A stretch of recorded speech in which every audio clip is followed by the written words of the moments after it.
Hey everybody, so I'm back with a new video after not posting for a couple months, but I do have a good excuse. I got married. And as it turns out, that takes up a lot of your time. So I really wanted to try to put up some videos for you, but there just wasn't any time to spare. One of those videos I wanted to do was a review of the new GH3, which isn't so new anymore, so I'm gonna kind of keep this one brief and just kind of highlight the points that I think are important about this camera versus the GH2, which I've been using for a couple years. So anyway, here it is. This is our new GH3. We also use our GH2s, which is what I'm using to shoot the video today with. And the first thing that everyone will notice who's seen a review, or definitely once they hold it in their hands, is that this thing is like a tank compared to the GH2 and even the GH1. Panasonic have sent a pretty clear message that they want the GH line to be more professional. And so Micro Four Thirds users have gotten used to having really small lenses, small camera bodies. This one actually goes the opposite direction and gets a little bulkier. I like it though. It's not much heavier, but you got a much more firm hand grip. When you compare it to the GH2, which I could, you can just barely curve your fingers around. This one I can get, right to the middle of my fingers and get a really firm grip. That's one of the biggest differences when you look at it. So I think it's actually a good development. I was a little worried seeing pictures of it that, oh, it's going to be bigger, it's going to be heavier, is it going to fit on my rig? Because I've kind of designed my rig in a way to fit around the GH2, which is just a little bit smaller. So anyway, there's a lot of things that are new to this camera. One of the new things is this this wheel that you get instead of the arrows. It still functions as arrows, but it also spins and lets you select things in the menu that way. Some people like that. The only problem with it is that the wheel is kind of recessed under the grip. People have complained about this already, and I have to agree with them. You can turn freely on the left hand of the circle, but once you get to the right, it's below the hand grip, and so you kind of lose the friction between your finger and the thumb wheel. So I'll just usually stick on this left side. It kind of defeats the purpose of having a wheel, and I sometimes use it just like a button anyway. We also get something that's not a huge deal to me, but some people will like it, and that is the microphone input, which we also had on the GH2, is now a 3.5 millimeter size, so it fits standard microphone sizes. And the new addition is this headphone jack right here. So the microphone input is definitely welcome. I'm sure some people will want to use it for Rode shotgun mics. Up here on the right hand side on top of the grip, we get some buttons that are a little easier to access this time around. You've got your white balance, ISO, and exposure buttons right here, right next to your finger, next to these wheels. And another big change is that we've got two wheels now. It used to be on the GH1, it was up front, and now on the GH2s in the back. But with the GH3, we get two independent wheels. So what happens is the one on the back controls shutter, or it can control your aperture. You can assign which wheel you want to do what. But in this case, the back one controls shutter for me, the front one controls the aperture of my lens. So that's cool because now you don't have to click it like you had to do with the GH2. The wheel was like a button and you would click it to toggle back and forth between aperture control and shutter speed. This way you've got two wheels independently so you can control both. With the GH3, I was really looking for upgrade in video quality. All these features are nice. The Wi-Fi, which you can use with the Lumix Link app, and all the different buttons and more function assigned buttons, they're all great and they do lend to a more professional look and feel. What I was most concerned about was the upgrade in video quality from the GH2. And this camera includes more codecs that you can record to, including MOV, which is the one that I was looking forward to using the most. In MOV, you can record up to 72 megabits internally, and that was something you used to have to hack your GH2 to get to from the standard 24 megabits that the GH2 records internally. And having these built into the camera is really nice. The downside of the hacks is that they were sometimes unreliable, especially if you didn't have the fastest cards. You could, get a write error in the middle of shooting something, and that's the reason I never hack my cameras for production work or anything professional that I'm getting paid for. I'll use them on short films, on commercials, music videos, but anything that is going to be recorded for more than a couple minutes, there's not a chance I'm going to risk a hack and that I might lose the footage entirely. With the GH3, you get those modes built into the camera. Up to 72 megabits a second, you also get 1080 60p for the first time in the GH line at 50 megabits.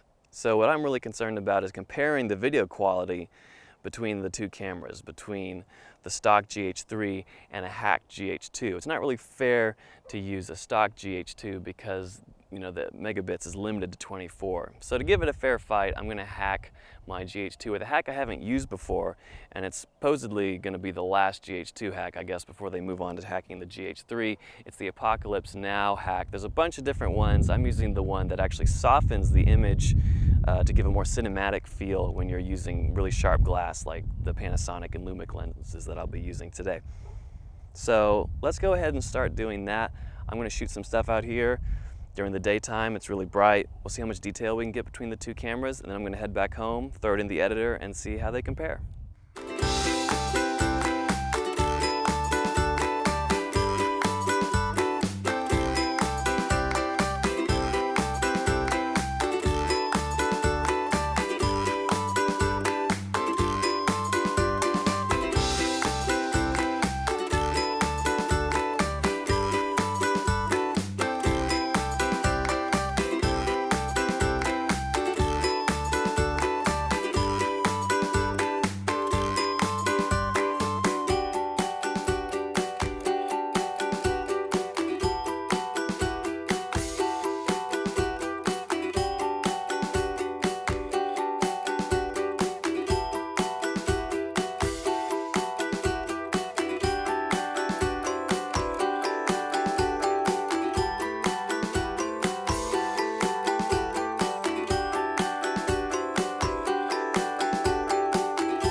Alright, so we've looked at all the footage now, and I think the biggest difference, at least that I noticed, is that the GH3, it is a lot more colorful than we've been used to. The GH2 and even the GH1 kind of were, they weren't as saturated color-wise as Canon cameras were, which made it really hard for me to shoot with somebody that had a Canon camera. With the GH3, I would say that difference is a lot smaller. We got a lot stronger colors coming right out of the camera, and that is due partly to the new profiles on this camera. They're not the same as the GH2, so I wasn't really able to match the images as closely as I'd like. I'm using the smooth setting on my GH2 for these shots, and the GH3 doesn't have that same setting anymore. Smooth is gone, nostalgic is gone. Those were the two most popular to use on the GH2. What I ended up using on the GH3, it was called Natural, and that was the closest looking one I could get. Now with the low light shots, the low light tests, again, there was a slight edge for the GH3, but really, again, not a huge difference compared to a hacked GH2. But I'm still really impressed with this camera, again with the build. This is a more professional looking camera. In terms of video though, it's a close match between a well-hacked GH2 and the highest megabit rate on the GH3.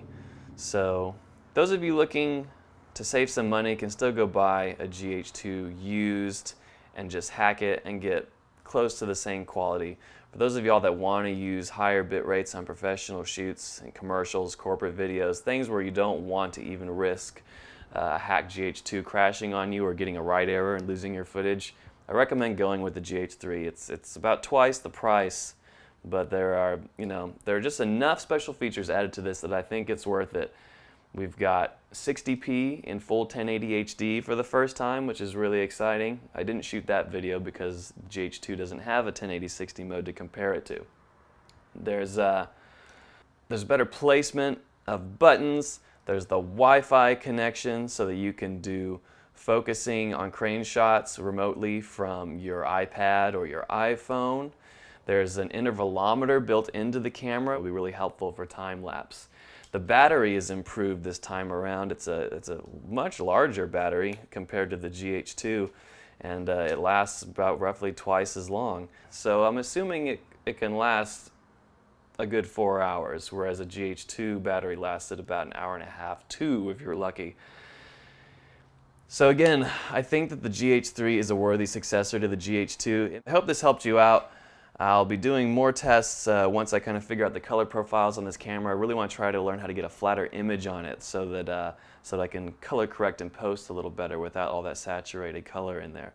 I'm going to do some 1080-60 tests and see what kind of slow motion and how smooth and how sharp the video is. And once they fix that intervalometer, I'm going to try to do some time lapses. I'm going to have a lot of fun with that. So anyway, thanks for sticking around for this review. Sorry again that it's been so long since I posted a video. Hopefully this one makes up for it. And I'll have some more stuff for you guys in the future, so keep an eye out for those. Have a good day.